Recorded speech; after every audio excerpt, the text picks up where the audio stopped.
Democrats have a lot of praise for Fed Chair Janet Yellen when it comes to the stock market rally. She did it, they say. Roll tape. Let me just first take a point of privilege to thank you for all of your work and tell you what an honor it is for me to have been in Congress at the time that I could sit here and ask questions of you. I would love for you to stay on in your position as Chair Lady of the Fed.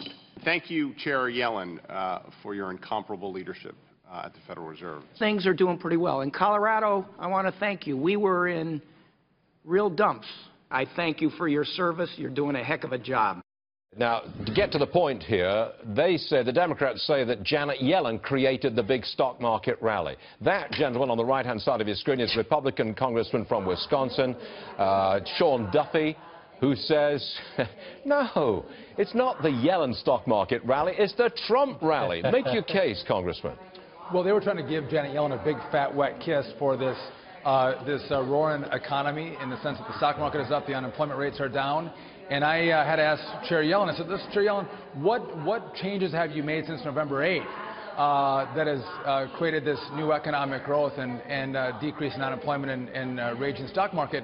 To which she said, we haven't done really anything different, which was my point. I mean, the only change that's happened that has caused this economy to grow was the presidential election, which put Donald Trump in the White House, who's a guy who understands business and a guy who's looking out for the average American worker. And so she couldn't argue with that, and I think Democrats were taken back a little bit, that I wasn't going to let them give credit to Janet Yellen. We were going to give credit where credit was due, which was to Donald Trump. Now, we're hearing talk that Gary Cohn, #1 guy on economic policy in the White House, may be the next Fed chair. What would you say about that? Listen, I've had an opportunity to meet Mr. Cohn several times. This is smart. I think he understands markets. But I think this is going to get a little more complicated as we get closer to that February date where Janet's leaving. And I think, I don't know who the president's going to consider, but Cohn would be a great choice. Okay. Before you go, sir, we'd like to bring to your attention something that your wife said about the August recess on this program. Roll tape.